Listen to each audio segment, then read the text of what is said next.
Chào lớn lên, chào lại. Xin chào cô chú. Xin chào các bạn, xin chào. Xin chào tất cả mọi người đã quay trở lại với kênh của Quỳnh Trần TV và cuộc sống ở Nhật. Thì hôm nay Quỳnh làm một món này là nó rất là quen thuộc đối với người Việt Nam của mình. Và Quỳnh đã làm rất nhiều lần để chia sẻ với mọi người rồi. Hôm nay thì Quỳnh cũng làm Quỳnh ăn. Và mắm mà mọi người càng ăn càng ghiền. Thôi rồi ăn đi, không có nói nữa. Bây giờ mời mọi người ăn chung với hai mẹ con Quỳnh nha. Ở đây thì Quỳnh để sẵn cái chén mắm tôm rồi. Bây giờ Quỳnh sẽ lù bớt đồ qua nha mọi người. Lù bớt đồ qua rồi mình sẽ cho một ít vào bên trong cái chén để mà mình ăn nha. Đó, để mà mình chấm trước. Mình chấm trước rồi chút mình sẽ ăn với bún sau nha. Chứ để trên đây thì nó là không có chỗ. Trời ơi. Hôm nay thì Quỳnh kêu chùm cuối vô ăn với Quỳnh. Ổng không vô mọi người, nhưng mà để riêng ở ngoài một phần cho ổng. Vậy thì ổng chịu ăn. Trời ơi. Cái giòn, không phải cái giòn mà là cái kho dời trường chứ. Nó giòn, nó giòn sụp.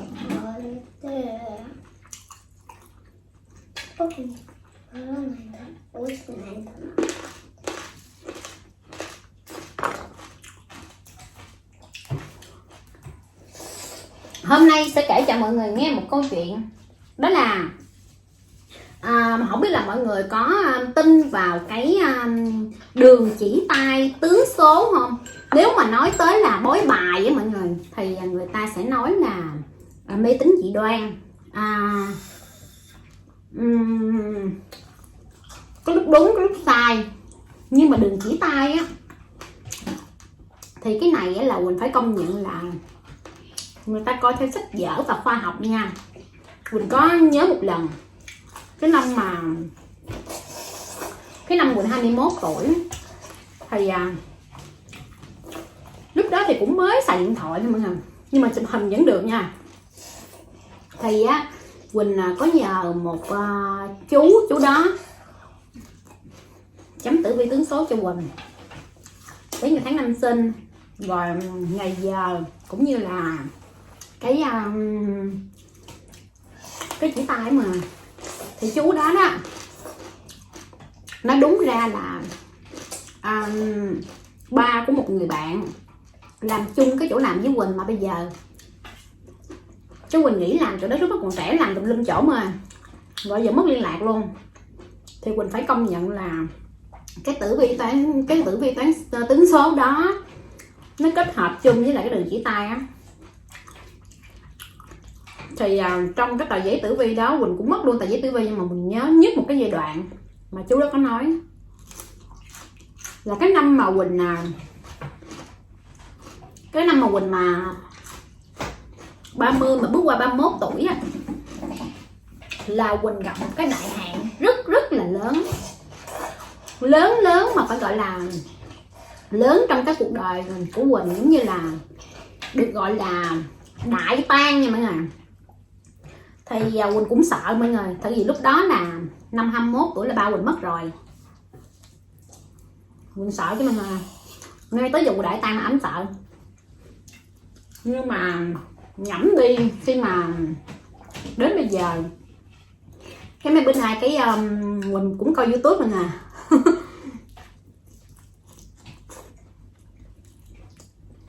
Tại vì Quỳnh cũng thích mà, với lại mình làm cái ngành nghề làm cũng phải có duyên nữa, với mà không có duyên mình làm không có được.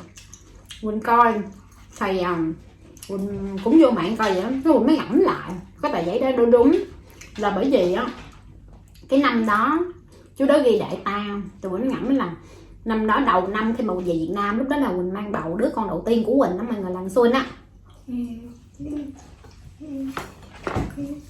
Quỳnh về Việt Nam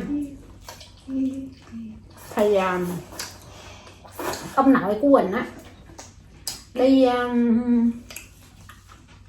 đi xe mọi người, đi giống như là mình ngồi trên xe lăn á. Cái rồi chú Quỳnh á mới để ông nội đi dạo. Rồi cái người mà ngồi trong xe hơi giống như là đi taxi với mình à, mở cửa ra không để ý, cái chú mình để đi ngang qua, người ta mở cửa ra cái xe mới lật xuống, cái xe gọi là cái xe lăn của ông nội Quỳnh mới lật xuống. Thì chú Quỳnh đứng đó đỡ cũng không kịp luôn. Thì khi mà ông nội Quỳnh nó làm bị ngã xuống như vậy á, thì bị gãy xương chinh của mọi người, mà lúc đó là 80 90 tuổi rồi, người già bị gãy chân thì cái xương nó lâu lành lắm. Ông nội Quỳnh á giống như là bị đau quá đó mà chịu không nổi, và nó cũng vết thương nó cũng không lành, nó lâu lành. Tại vì già lớn tuổi rồi cũng bị bệnh này bệnh kia, như bệnh tiểu đường nó kia, nó khó lành mà. Thế là ông nội Quỳnh đi rồi, chưa đầy 1 tháng sau, 1 tháng hay mấy tháng sau vậy đó, thì cái người chú á mà đẩy xe trong nội Quỳnh á mới là ăn năn, giống như là tự cảm thấy có lỗi, là đó là đỡ không kịp đó mà. Cái chú buồn, cái chú uống rượu mà thông thường chú cũng không có uống đâu, chú bỏ lâu rồi, mà chú cũng có bệnh nền trong người nữa. Rồi cái chú uống rượu, cái bệnh sơ gan nó tái đi tái lại, rồi nhập viện đi luôn mọi người. 2 cái tang trong năm đó nha. Rồi cuối năm là một cái đại hạn của Quỳnh, nên Quỳnh mới tin là cái tử vi toán số rất là đúng luôn.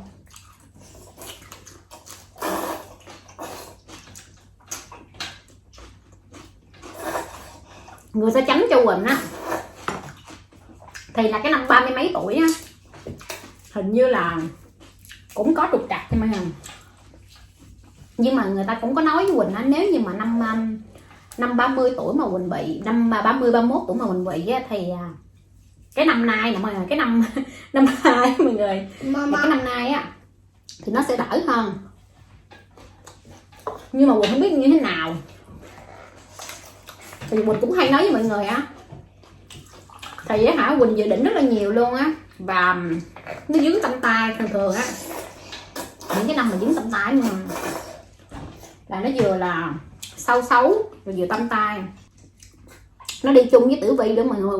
Bởi vì một đức tin lắm ở Nhật á, thì mọi người biết à, Quỳnh không biết ở bên Việt Nam bây giờ như thế nào nha. Ở Nhật á nó có cái bộ môn gọi là chấm tử vi, không phải là chấm tử vi mà là coi chỉ tay vậy mọi người.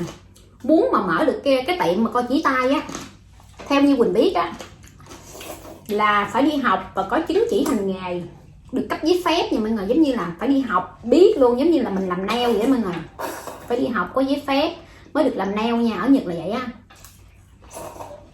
làm mặt hay là cái gì cũng vậy, phải có giấy phép mới được. Thì Quỳnh cũng có xem với chị đó, chỉ là người Việt Nam chứ lấy chồng Nhật, rồi chỉ đổi qua quốc tịch Nhật nha mọi người.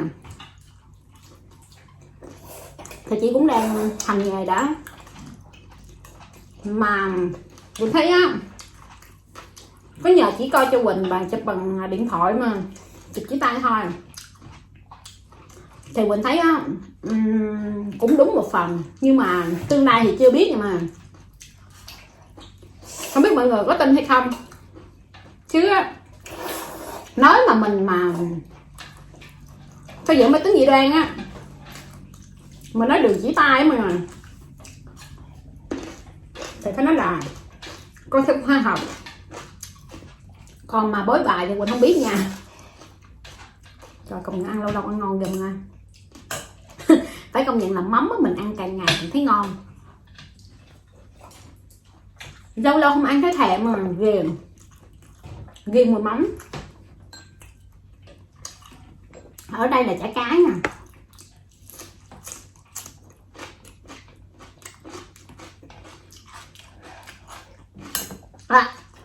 đáng lẽ đó là người ta sẽ bỏ là chả mực cơ mà. Nhưng mà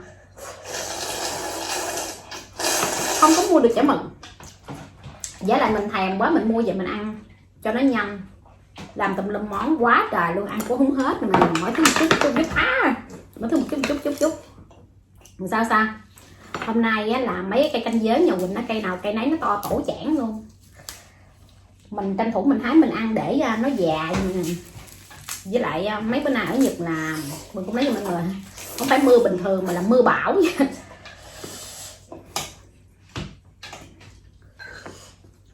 Quỳnh cũng thích coi tử vi, không phải coi tử vi mà coi làm chỉ tay, với lại coi chỉ tay vậy mọi người.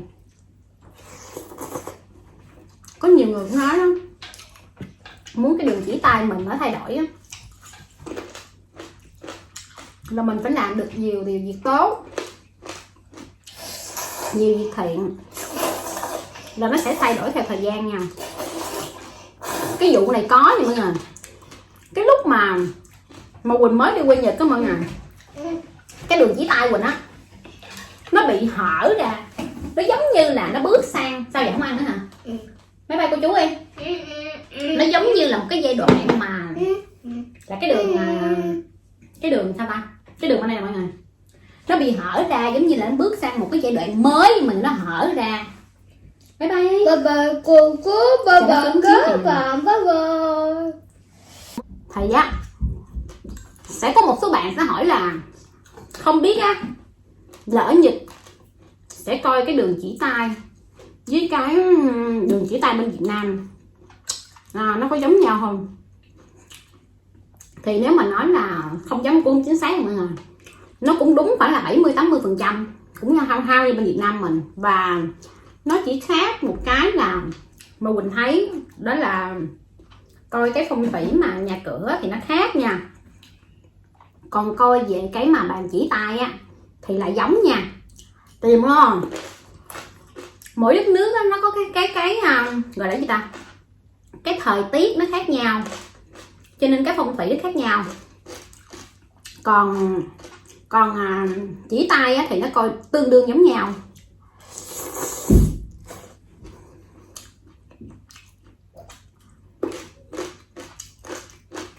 Ở Nhật á thì nó có nhiều cái hay mọi người, giống như mình thích coi về phong thủy đúng không, là mình đi học phong thủy được nè mọi người, là coi rồi, hoặc là mình thích coi chỉ tay là mình đi học để mình lấy bằng, rồi mình coi mình làm mở tiệm kinh doanh đó mọi người. Thì thường á, nếu mà bạn nào hay để ý á, là mình đi vô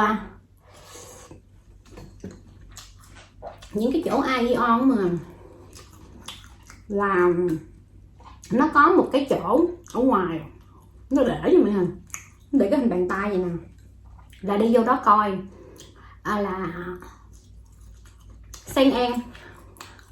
Lúc trước Quỳnh có coi một lần thì giá là một sen an là 200.000. Người ta coi cho mình khoảng như ta 20-30 phút vậy mà nè. Rồi đó. Còn bây giờ đó thì Quỳnh không biết giá nhiêu nha, tại vì lâu lắm rồi không có coi. Còn hồi nãy mà kể cho mọi người nghe, Quỳnh nhờ cái chị đó coi giùm Quỳnh nó để lấy tiền đó mà chị á, chỉ coi giúp Quỳnh không có lấy tiền thôi.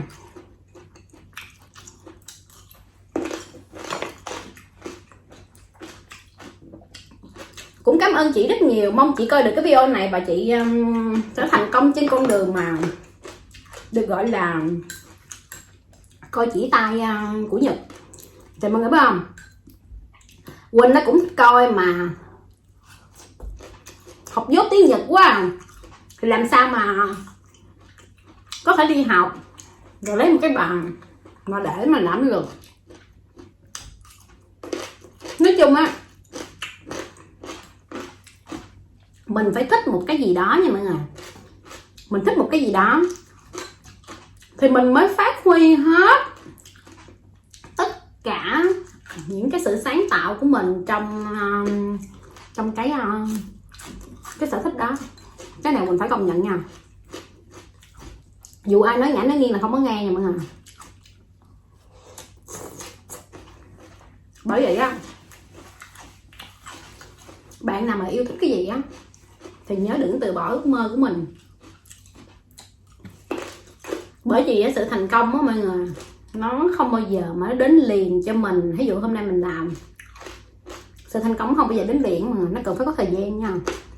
Với lại nó phải gọi là gì ta, nó phải có những thử thách chông gai và thất bại. Nhưng mà làm gì mọi người, làm gì cũng vậy chứ.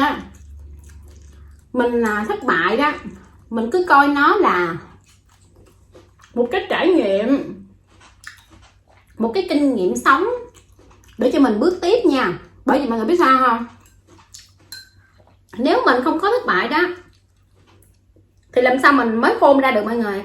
Ở trong trường lớp á, người ta chỉ dạy cho mình là những cái lý thuyết thôi, còn thực hành á phải là mình đi ra đời mình trải nghiệm thì mình mới biết được. Bởi vậy á, nhiều bạn trẻ bây giờ nó ra khởi nghiệp đó mà, đừng có ngại. Ví dụ á mà mình chưa có kinh nghiệm thì từ từ mình làm mình sẽ rút ra kinh nghiệm. Mình đi học trường lớp á, nói chung là lý thuyết chỉ là 50 thôi, còn cái mà thực hành á, nó cũng là 50 nha mọi người.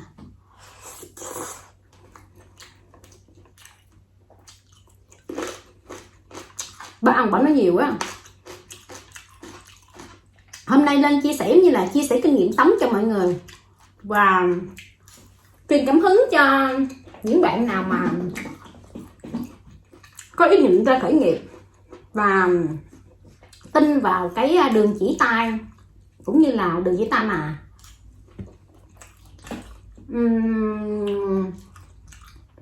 đường chỉ tay gì đâu ta, đường chỉ tay về kinh doanh nè, đường chỉ tay về sự nghiệp công danh, nó thay đổi cứ khoảng chừng 2 hoặc 3 tháng là thay đổi một lần nha mọi người.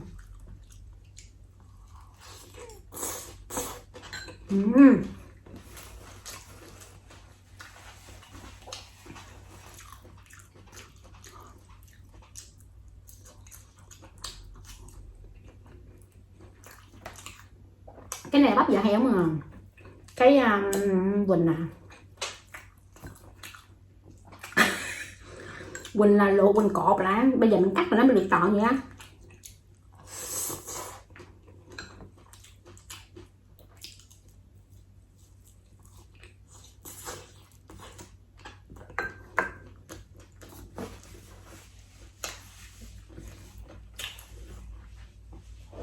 Quỳnh chỉ tiếc đúng có một điều á, là khi mà Quỳnh nhờ ba của người bạn Quỳnh nó coi dùm Quỳnh tờ giấy tử vi mà cái Quỳnh đồ dọn nhà mất tiêu tờ giấy đó,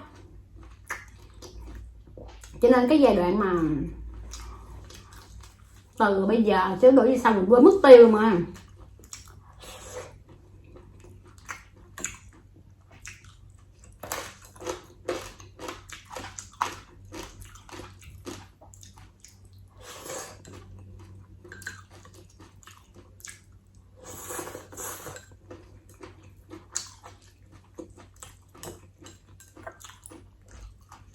Công nhận đồ ăn ngon quá à.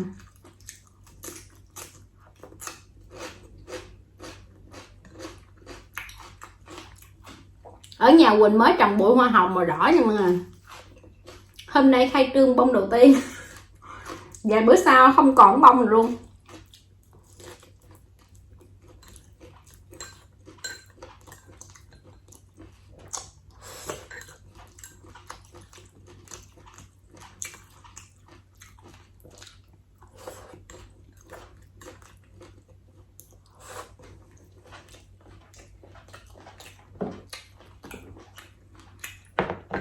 Cho cái chén lên chấm mà hồi nãy nhiều quá bây giờ bớt rồi.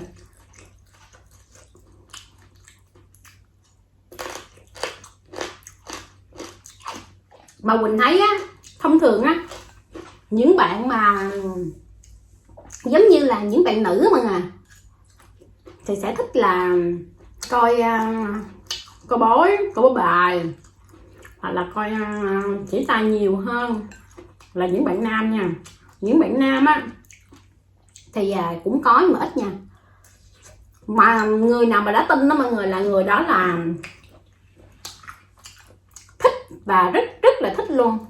Thích giống như là thích tìm hiểu về cái môn coi chỉ tay tính số.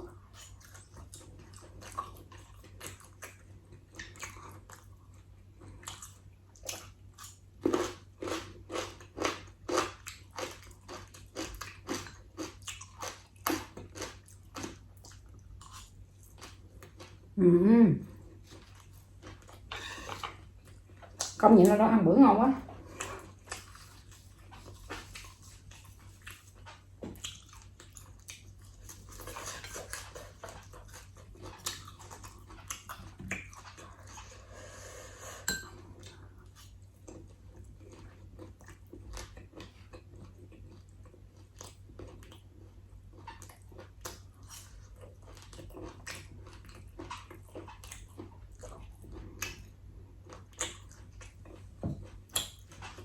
Còn sẽ có một số bạn thắc mắc là Quỳnh nhờ chị đó coi giùm Quỳnh thì sao Quỳnh không nói. Bởi mọi người biết sao, nó chỉ là đường chỉ tay, nó chỉ là cái đó cho mình nhìn thôi, để cho mình biết là mình có nên làm hay không. Còn thành công hay không á còn phải đợi thời gian trả lời đấy mà. Cho nên bây giờ thì cũng chưa có thể nói trước được điều gì hết.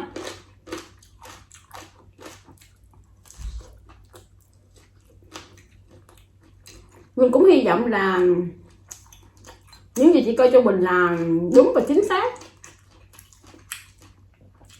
Quỳnh sẽ lưu cái video này lại để khi mà Quỳnh thành công rồi thì Quỳnh sẽ chia sẻ lại cho mọi người là Quỳnh đã làm cái gì để cho mọi người có thêm động lực. Nhưng mà